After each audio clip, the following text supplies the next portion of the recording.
iluminação cênica? Vocês aí sabem o que significa iluminação cênica? Se não sabem, não deixem de assistir essa videoaula, porque nos próximos 30 minutos iremos mergulhar neste grande oceano de conhecimento, que é a linguagem da iluminação cênica.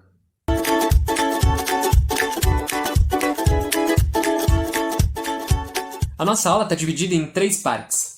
A primeira delas é a história da iluminação cênica. Como que ela surgiu e qual que foi o seu desenvolvimento durante todos esses anos, e hoje, como que ela existe e quais são os seus elementos. A segunda parte que a gente vai abordar é a parte da técnica, refletores, tomadas, eletricidade, ângulo de luz, temperatura de cor, todos os elementos técnicos da parte da luz. E vamos falar também no finalzinho sobre o processo de criação.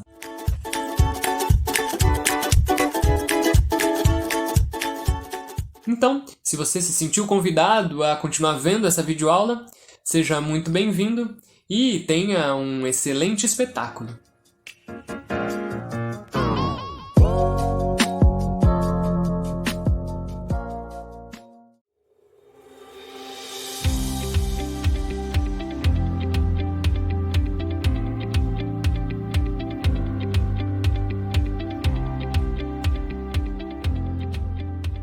O mundo material apresenta-se sob 2 formas principais: substância e luz.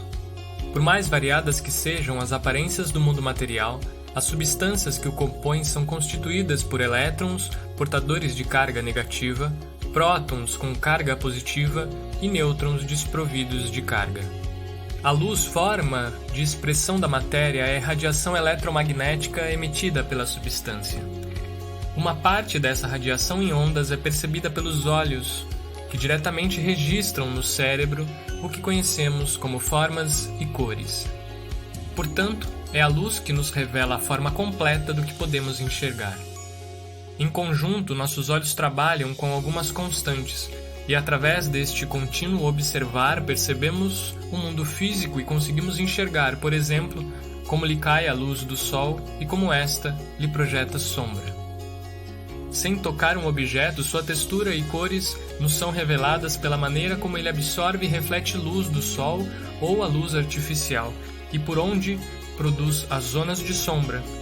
Percebemos sua suavidade ou aspereza, sua distância em relação ao ponto de vista de observação e enxergamos muitas cores ao longo do dia e da noite conforme a luminosidade do local.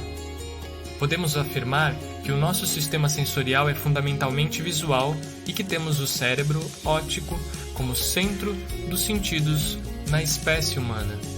Nossos olhos são órgãos que se ajustam automaticamente à quantidade de luz existente, além de possuírem terminais nervosos que conectam o cérebro com o mundo exterior.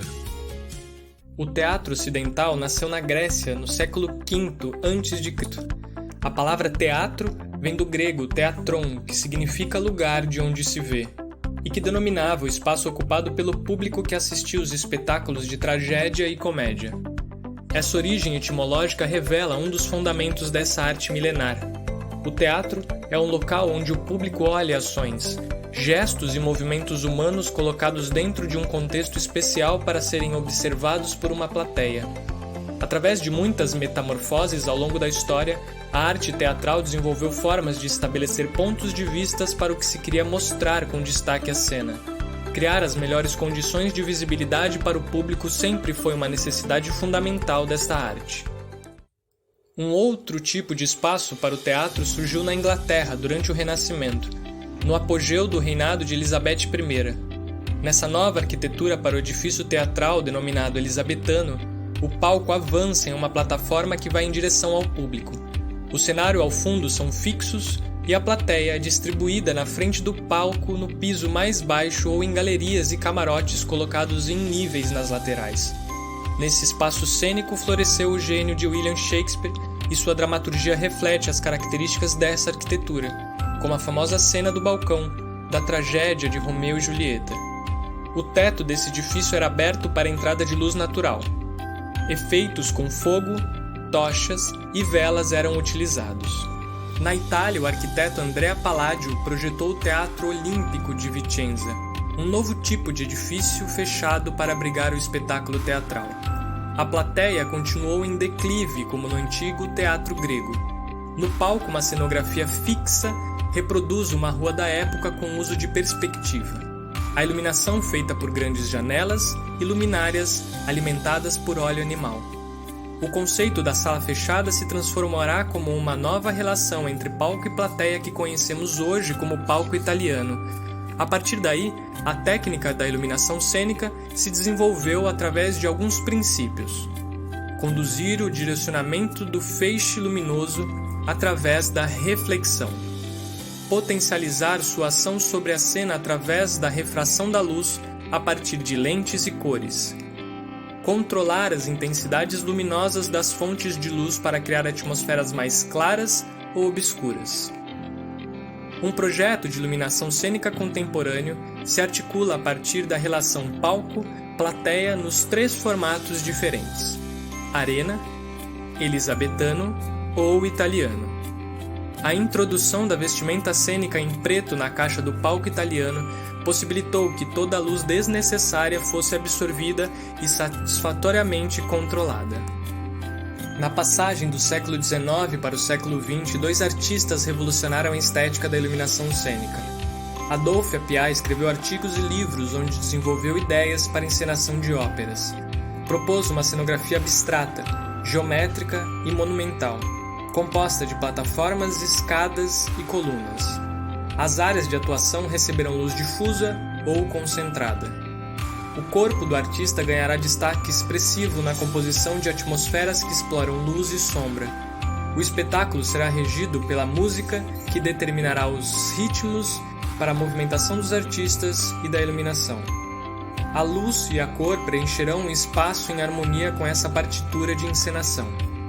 No seu livro Da História do Teatro, de 1905, Edvard Gon Craig propôs uma encenação onde os elementos materiais do espetáculo, cenário, música, luz, figurinos e gestualidade dos artistas seguem uma unidade conceitual criada pelo encenador.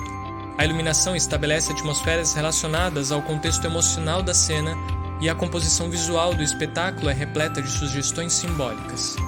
De muitas formas, a cenografia e a iluminação cênica do século XX foram influenciadas pelas ideias desses visionários.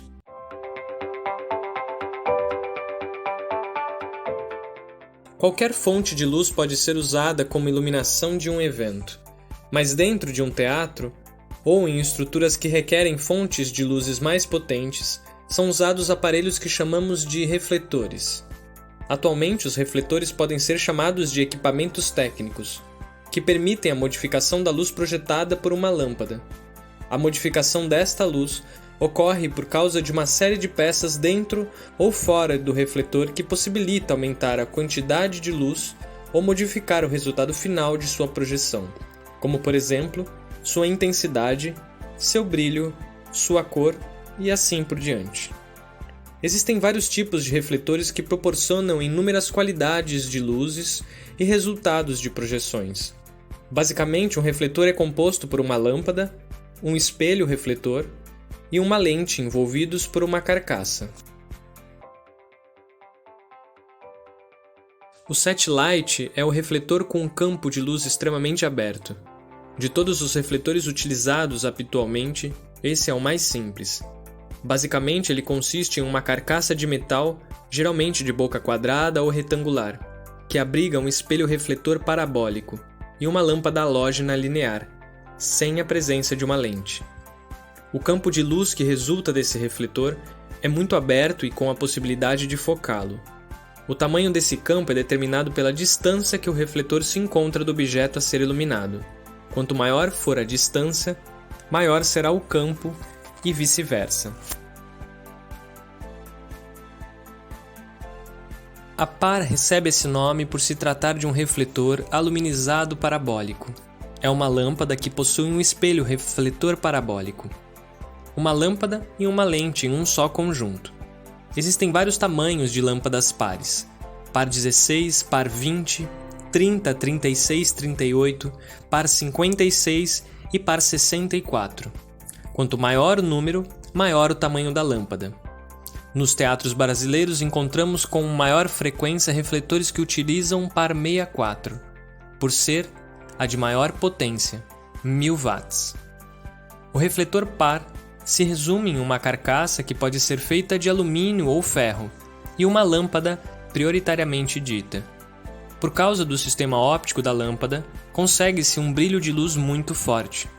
Outra característica é o formato ovalado do seu campo de luz, girando a lâmpada dentro da carcaça e podendo direcionar o seu campo de luz.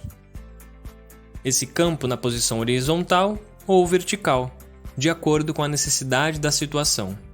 O tamanho do campo de luz é determinado por dois fatores: o tipo de lente da lâmpada e a distância que o refletor é posicionado do seu objeto-alvo. Dependendo da lente, consegue-se uma determinada abertura de foco. As principais características do refletor plano-convexo são a sua luz dura, com contornos definidos ou focados, que proporciona sombras fortes e seletividade no objeto a ser iluminado. Esse refletor, conhecido como PC, leva esse nome também por causa de sua lente, que no lado interior é plana e na sua parte externa é convexa. Essa lente serve como uma lupa que redireciona os feixes de luz. Com esse redirecionamento, o brilho da luz passa a ser somente na superfície que ela está incidindo, provocando sombras bem definidas nas áreas não iluminadas.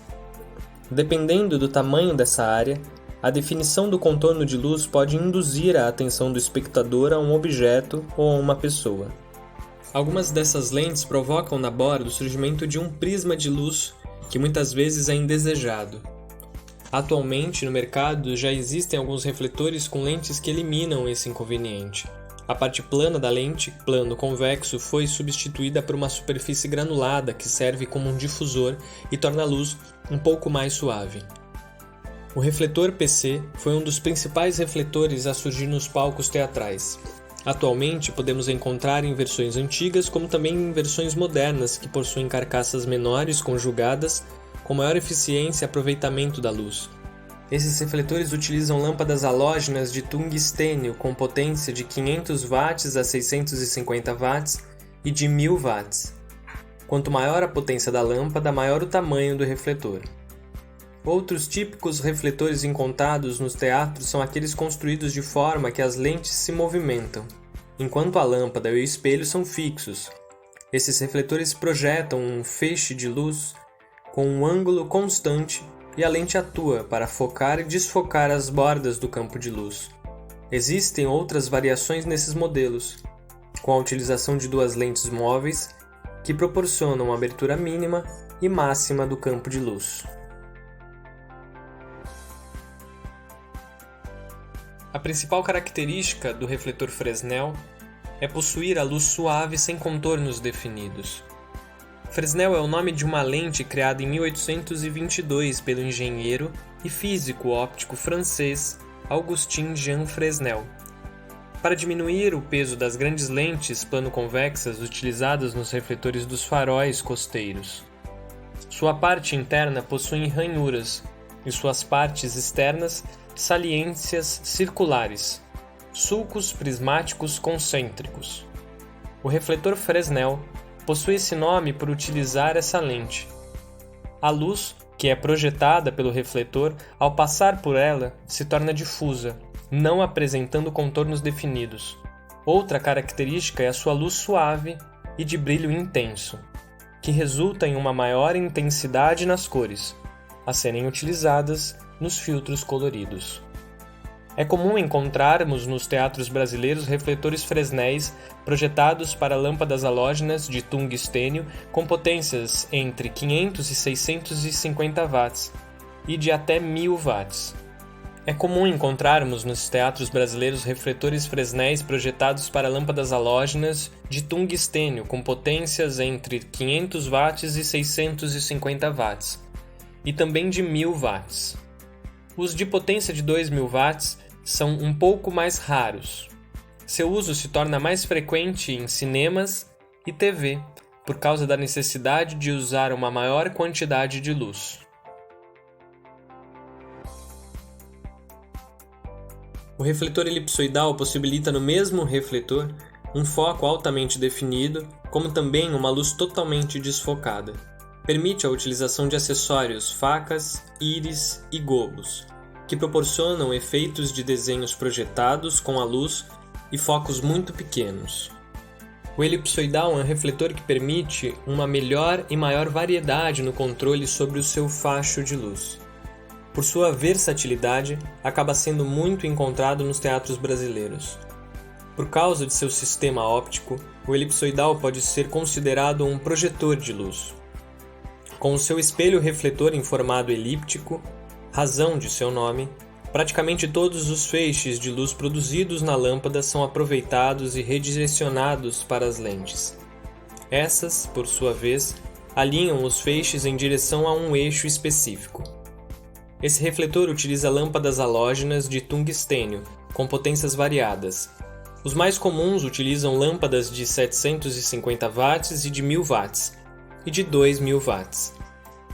Podemos encontrar também elipsoidais projetados para lâmpadas de até 5000 watts, mas são raríssimos. Quanto maior a potência da lâmpada, maior o tamanho do refletor. Existem dois tipos de elipsoidais. Um que possui somente uma lente plano-convexa móvel e outro que possui duas lentes reguladoras. O elipsoidal possui acessórios básicos que ampliam a possibilidade de seu uso: as facas, a íris e os gobos. As facas são conjuntos de 4 lâminas de aço que são posicionadas entre a lâmpada e a lente. Servem para recortar o facho de luz, conseguindo, de acordo com a sua posição, desenhos geométricos com ângulos retos e oblíquos.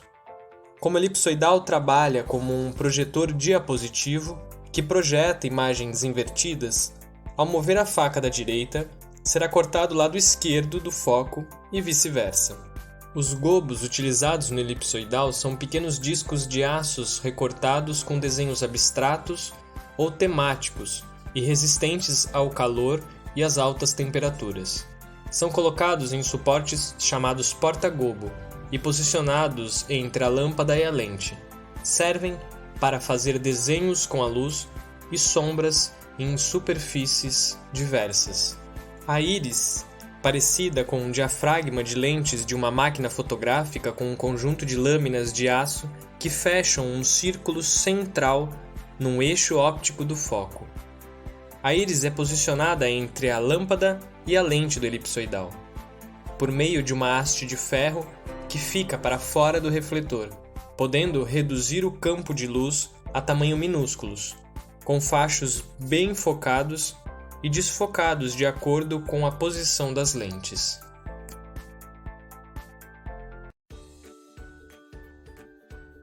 A arte de iluminar pode ser extremamente difícil e complicada, mas também é uma tarefa especialmente prazerosa.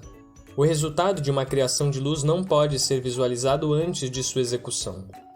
Só no momento da montagem é que a luz se revela como é e foi pensada.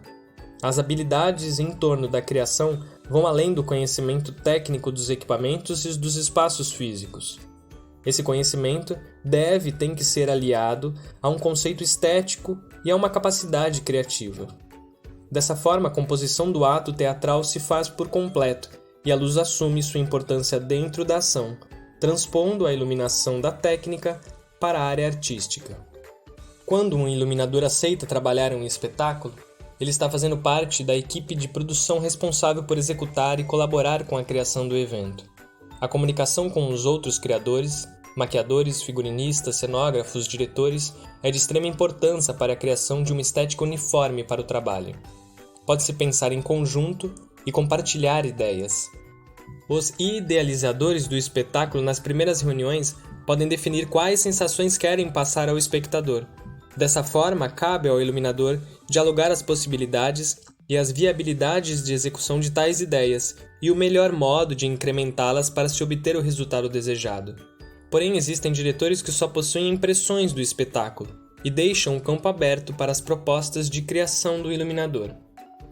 Depois de conhecer os pilares que movem a criação, o iluminador partirá para outra etapa, conhecer o espaço cênico em que o espetáculo será apresentado, as possibilidades que ele proporciona e os equipamentos disponíveis.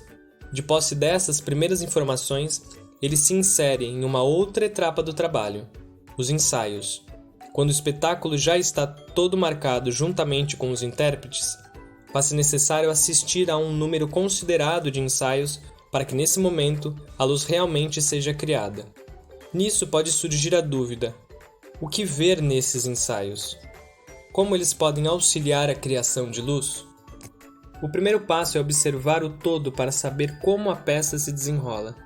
Nessa etapa, o iluminador se informa sobre quais espaços serão utilizados pelos intérpretes, o modo como se executam as mudanças de cena, quais os clímaxes do espetáculo, como o som compõe a atmosfera da cena e todas as outras informações que auxiliem na hora de decidir o modo como o espaço cênico deverá ser iluminado. Ao assistir consecutivos ensaios, o iluminador se apodera do conjunto de nuances e movimentações que ocorrem durante o espetáculo. São essas mudanças que motivam a inclusão, a modificação ou a manutenção de uma luz. Qualquer gesto, fala, olhar, suspiro, música ou cena podem ser modificadores para uma composição de luz. É nesse momento que todo o estudo feito a respeito da composição e da ideia modificadora da criação servirá como um instrumento para a concepção de luz. Para dar realidade a essa criação são necessários alguns elementos que definirão o conceito estético da luz, começando pela escolha do equipamento a ser utilizado. Mais do que simples fontes de luz, são eles que determinarão a qualidade de luz correspondente às necessidades de expressão. Além da escolha, é preciso determinar a sua utilização. Nesse ponto, abre-se um leque de possibilidades para a construção de luz com combinações entre qualidade, campo a ser iluminado, angulação, intensidade e variação cromática. Essa nova etapa de criação é determinada pela participação da luz como elemento de articulação do espetáculo, ligando uma cena a outra, responsável pela coesão, síntese, fluência, transição e rapidez como um elemento de estrutura do espetáculo. Depois de escolhidos os suportes físicos, resta saber como e por que utilizá-los dentro dos espaços cênicos. A luz de uma cena pode vir de várias direções e ter diferentes intensidades. Dependendo do efeito desejado, o iluminador estipulará a localização dos refletores no espaço cênico. Os refletores em posições distintas darão informações visuais diferentes do objeto que está sendo iluminado. Neste momento, a experiência e a prática o auxiliarão muito, pois ele se antecipará ao resultado que a luz tomará em determinada posição, ou qual a posição necessária dos refletores para se conseguir a atmosfera desejada. Na hora de compor a luz, podemos utilizar diversos direcionamentos individualmente ou em conjunto, criando a atmosfera do espetáculo. Essa composição se dará pela harmonia de luzes, buscando o equilíbrio mais adequado para transmitir as informações desejadas ao público. Ao saber que cada luz proporciona uma leitura diferente ao espaço cênico e do objeto iluminado, o próximo passo é criar um projeto de luz. Esse projeto começa conceitualmente com as imagens mentais do iluminador em relação aos efeitos sugeridos para cada momento de representação teatral. Esse preparo conceitual do trabalho precisa ser esboçado para que outras pessoas tenham acesso às suas ideias.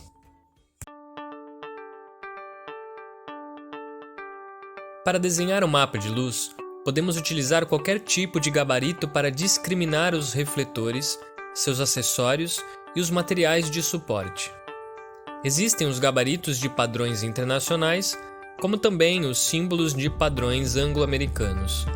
A utilização desses gabaritos não impede a criação de símbolos particulares adequados à criação individual de cada iluminador. O importante é que esses símbolos sejam identificados por legendas que facilitem o entendimento de cada material pela equipe técnica de montagem. O desenho de mapa de luz com esses gabaritos ou réguas está cada vez mais raro, pois já existe no mercado um número considerável de programas de computadores com facilidades que vão desde gabaritos de palco e refletores já prontos a possibilidades de testar virtualmente em 3D os efeitos da luz. Esses efeitos não reproduzem o real, mas já possibilitam uma visualização aproximada do que ocorrerá nas apresentações. O mapa de luz é importante para a equipe de montagem, pois é nele que estarão contidas as informações necessárias para a montagem de luz.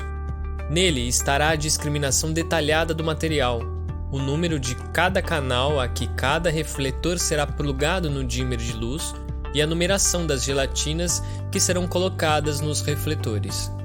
Essas informações facilitam a separação do material pela equipe antes da montagem, orientando-os e deixando-os mais autônomos, otimizando assim o tempo de trabalho. Cópias desse mapa de luz deverão ser entregues à produção do espetáculo para que sirvam como documentos de orientação técnica aos espaços em que os espetáculos se apresentarão quando estiverem em turnê.